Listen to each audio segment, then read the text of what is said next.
I arrived in Malta the 18th of September 2022 and I lived my best year of my life at school. I couldn't imagine a best year, a best final year at school. I met amazing flatmates, amazing people, an amazing big brother, and a person that I love today.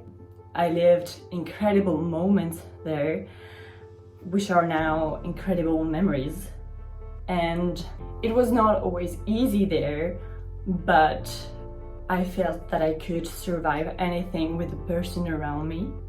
And I left everything the 28th of June 2023. I went back to Paris and I refined my normal life, my life here in France. I wouldn't say it was easy, but I think it could be harder. Actually, I had this feeling like it was not leaving Malta, which was hard because Malta is a small island and I visited everything there. It was not the feeling of missing the island I knew that I will have. It was more the memories I left there and a person in particular, a person that I love, as I said before, who are still there for now. And it was the hardest things to do when I left, the hardest thing to live. When I went back home, it was on a Wednesday. I went to my uncle with his girlfriend, and 2 or 3 days after, on the Saturday, my family went to visit my uncle and his girlfriend, and of course me. And to be honest, I was not ready at all to see my family, to see my dad, my mom, my sister, my aunt and everything. I was not ready at all. I was not in a good mood at all because I was tired of people. Not tired of people themselves, but tired of socializing, tired of speaking 24/7 with someone, not being alone, not even 1 minute. I was tired of all of this. And it's not at all against these people because I love them so much and I miss them as well. But it's just, I was not in the mood and I was not ready for that because the only person that I wanted with me was my friends and my life that I had before. But we all knew since the beginning that this moment will arrive. So we were ready without being ready, really. I don't know if you know what I mean. It's a bit confusing, but for us as well, it's also confusing after an Erasmus. Every feelings are multiplied by 2 and are so weird. It's not something that you can anticipate because even if you say, okay, I'm gonna be like this or like that, you won't. Or even if you will, you won't live these feelings the same way that you imagine. I remember this Saturday, so 3 weeks ago, I was completely absent of the situation. I was not into the moment. I remember my parents said to me that I looked tired, and yes, I was tired. They also noticed that I was sad and I couldn't say anything because they wouldn't understand, and they don't especially have to know because it's something personal and it's something that even us, we cannot even explain to ourselves. So explain everything to other people is even harder.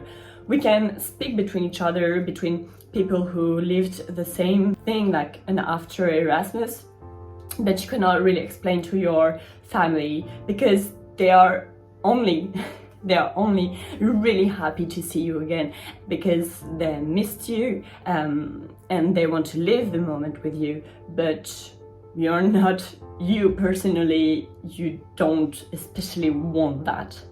It's not mean, and sometimes it's cool because you also are able to think about something else and to follow the mood of your family, and sometimes it's better than to be in your room lonely and yet not doing anything. But at the same time, you're tired to explain everything that you lived in this other country. So for me, Malta, you're tired of this and you don't want to talk about it. That's crazy, because you just lived during 1 year in another country with new people, new university, everything new, but you don't want to talk about it. I mean, I didn't want to talk about it.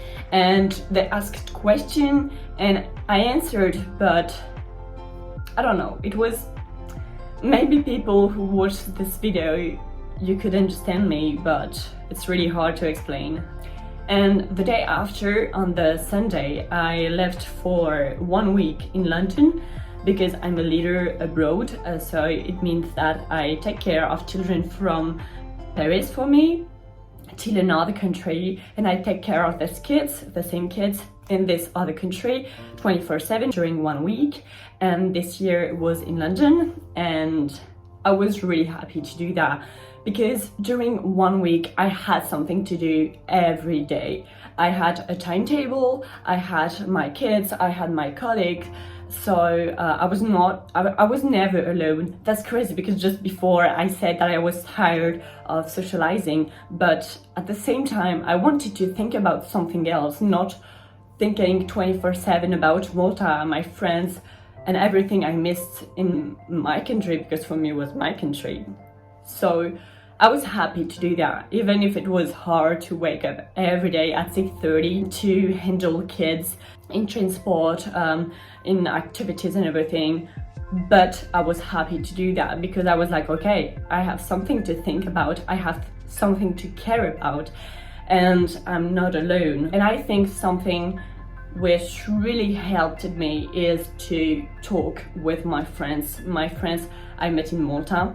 So my flatmate, my friend Rose, that you already saw on my last vlog in Malta vlog. I spoke also, and I still speak also, to the person that I really like there.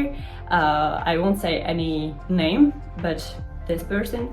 And I spoke to them a lot, and we talked about our feelings, our emotion, and how we managed the situation after an Erasmus, and how this person who are still there in Malta, how he handled the situation by himself. And it was really good to know that we were not alone, and we were not the only person to think about what we thought. I don't know if you know what I mean, but it was really nice to know that we were not alone. And that's the main thing, I think. After an Erasmus, you have to know that you're not alone to feel what you feel. There's thousands of people per year who live this experience of Erasmus, so obviously an after Erasmus, and it's important to know that you're not alone. And if you don't have especially friends to talk to, you have this kind of video to say that no, you can handle this, you can manage every feelings, because you just need time. Actually, it's been 3 weeks that I left Malta, and I just filmed this video today because I couldn't do it before. Because before I was too sensitive, I was too emotional to film any video about Erasmus actually. So for me it was important to have this step back, to think about it again and again, to be able to see what was important to say, what should I advise, what should I not say actually. But you just have to know that after an Erasmus you need both to be alone but also to have people around you.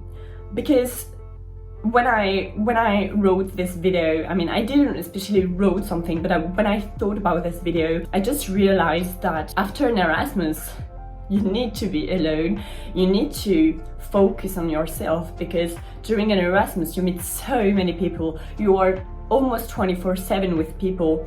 I wouldn't say everyone, and I wouldn't say in every destination, but people that I met in Malta, they were like me, 24/7 with people. So you need to focus on yourself, to live moments by yourself. But at the same time, you want to be with people. You want to socialize, but actually I realized that you don't want to socialize with other people. You want to socialize with people you met during your Erasmus. You want to be with them. You want to take back your previous life, and you just want everything start again, to redo the same things, redo the same memory that you lived in this country. But for everyone, there's an end of an Erasmus.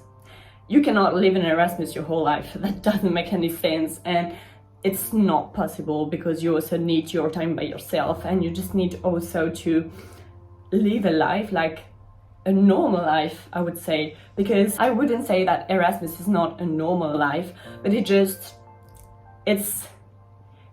a period out of time. You are kind of in another universe. You are not really into the normal, boring daily life that you could have in your own country before. It's really different. Everything is different. Every feelings are multiplied by 2, both good feelings and bad feelings. And it's not always easy to handle, but it's something that you like. I liked. So after an Erasmus, you will feel lonely, but you also would like to be with people, but at the same time you would like to talk about your adventure, but also you won't be able to talk about it. You will have so many feelings after an Erasmus, but you just need time. And your family and your friends in your country, they won't especially understand, and it's normal, because they maybe never lived this kind of experience. But you need time, and you need to accept that other people around you don't especially know what you feel, what you need, and what you want.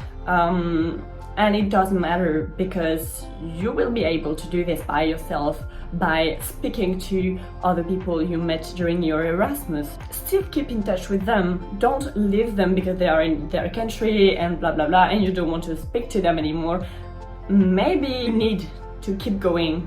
You need to continue to speak with them, to communicate your feelings and everything, as I said before already, because I think that the best solution to handle the whole situation, and maybe even after 3 weeks you will be still in the same bad mood, but I think one of the best advice I can give you is never give up. It's a simple advice, but never give up on what you want, what your objectives are.